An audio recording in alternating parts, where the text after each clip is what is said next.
All right, good afternoon, everyone. That was a nice introduction. Wow. Data, data, data. In the real estate industry, the mantra is location, location, location. In AI, it's data, data, data. But I feel that's the case for business full stop. Business is run on data. And we're used to the idea of AI feeding into data models. Everyone's heard about the training of models like ChatGPT. What's different about agentic AI models? Maybe you could tell us about that, Daniela. What kind of data differences are we needing from that? And maybe tell us a bit about Defined before you start. Yeah, well, Define AI is the largest marketplace of training data for AI, ethically sourced, meaning that with us, our customers don't show up in the front page of the New York Times with a lawsuit for data copyright infringement. Well, agentic AI, first of all, it's still in the beginning. It's in the inception of it. We see an actual product starting really happening is autonomous driving. That's a good definition of a product that executes decisions on its own for the most part. And as we know, it's still very guardrailed. It still only works in certain cities in the world. It takes a lot to train an agent. So it's a lot of promise and still not delivery in this sense. But agentic AI is a multi-model representation of the world, just like we humans see the world with all the five senses that we have. So it combines different inputs of data that are speech and text and visual and turn by turn and different types of compositions that are reasoning, that lead to reasoning, which requires a type of data that it doesn't quite yet exist in the wild, but it's coming. It's coming. Olga, the data needs of AI models have changed dramatically in the last several years even, but before that, there were very different requirements. Maybe you could tell us a bit about Toloka and tell us how the data needs of AI models have evolved over the years. Sure. So Toloka provides human expert data for training, fine-tuning, and evaluating foundational models, and basically AI. Because as ironical as it sounds, and probably not everybody in this audience actually has this understanding, so I'd like to highlight on that. As ironical as it sounds, AI is developed, powered by a large amount of examples created and crafted by human experts. So underneath every foundational model, every AI solution that you're using, be it ChatGPT, be it Claude, whatever you're using, it is actually trained on large amount of examples crafted by human experts.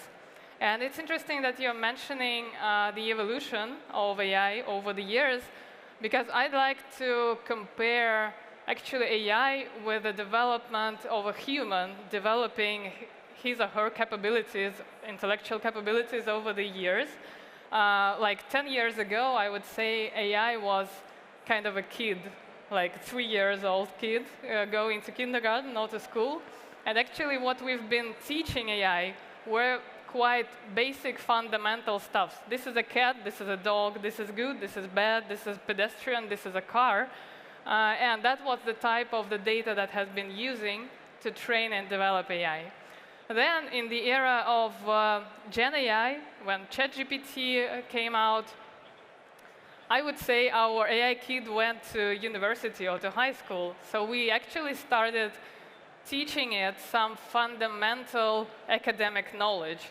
This is when you needed to attract highly skilled domain experts in specific fields of knowledge, like PhD professors in physics, in mathematics, to actually provide benchmark ideal examples and answers, like how should the ideal answer to your question to ChatGPT actually look like.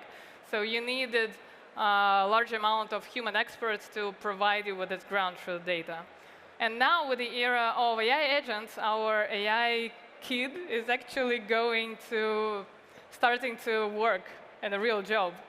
So AI is starting to learn how to use specific tools, how to use Excel, how to use Salesforce, how to navigate in real business environment. And so the data that is needed to train AI is evolutionizing together with that.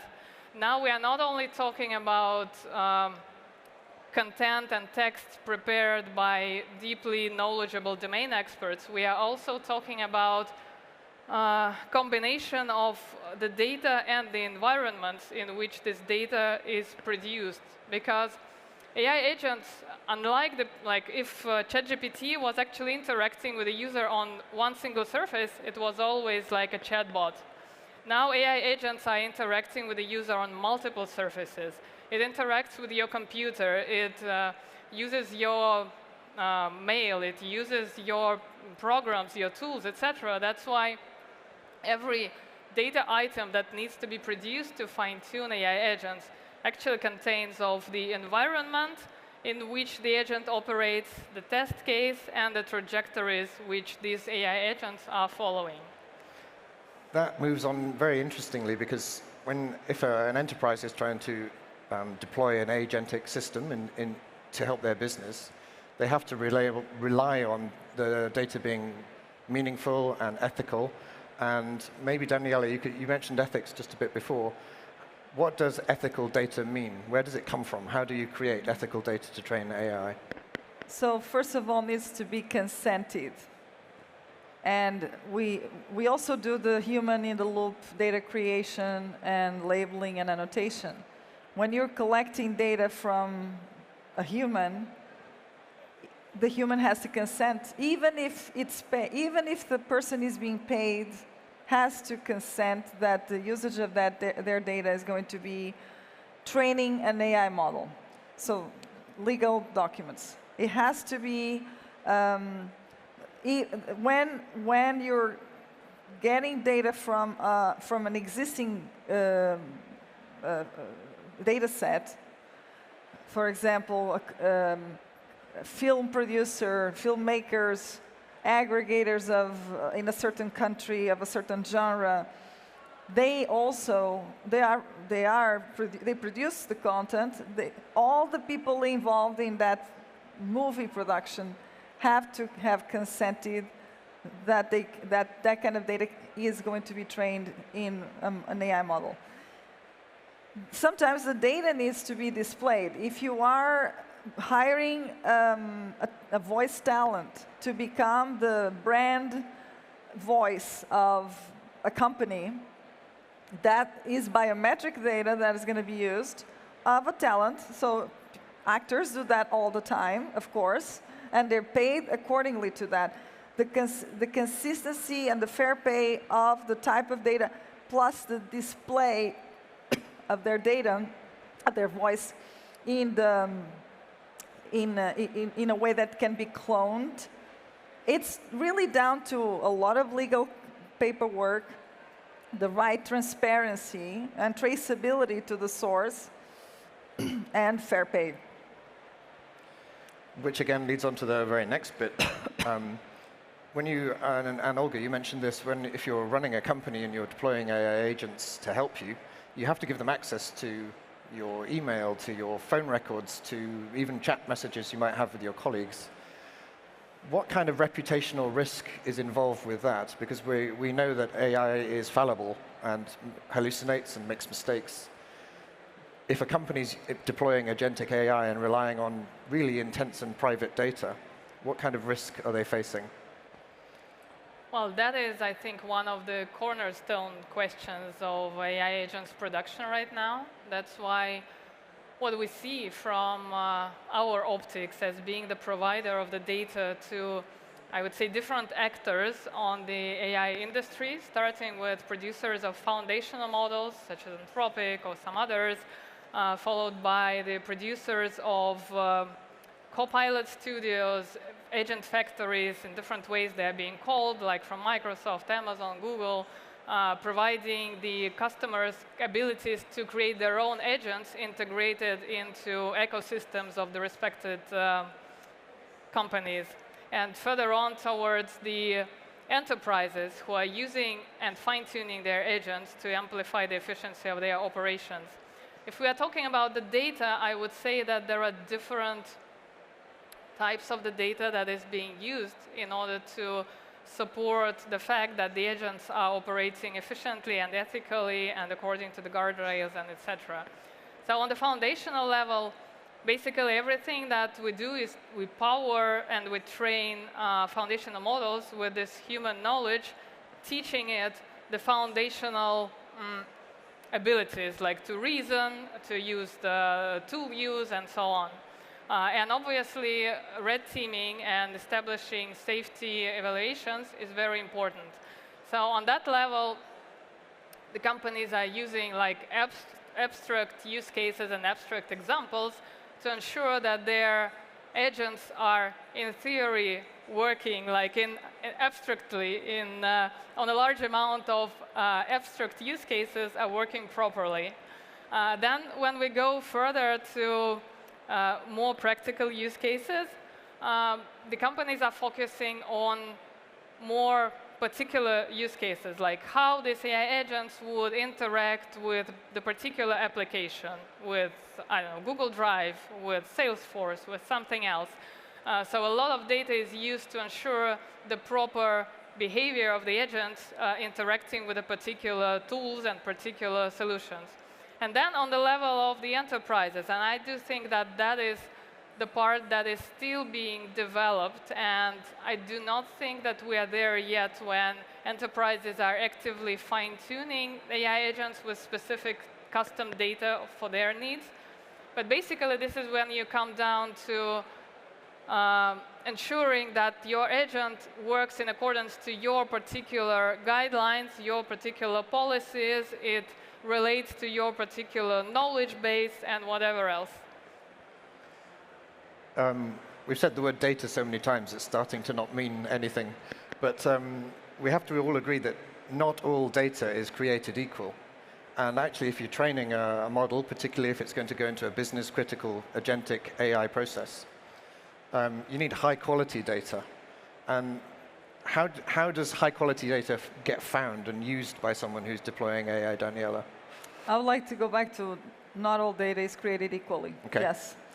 So I would probably say there's maybe 3 types of data.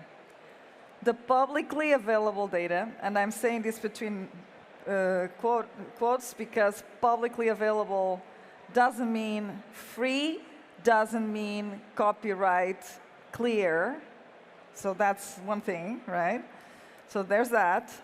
But unfortunately, the largest companies or the most well-funded companies have in-house constant web crawlers precisely harvesting that publicly available data. That data has little to none monetization value, and really it's the baseline of every model. The second type of data is actually, well, there's the second one is closed source data, which is what we carry and we produce. We also, we aggregate large amounts of data from that are closed source, that we make, we structure and make it available for licensing, properly cleared and legal. But we also collect that type of data. The third type of data is customer data.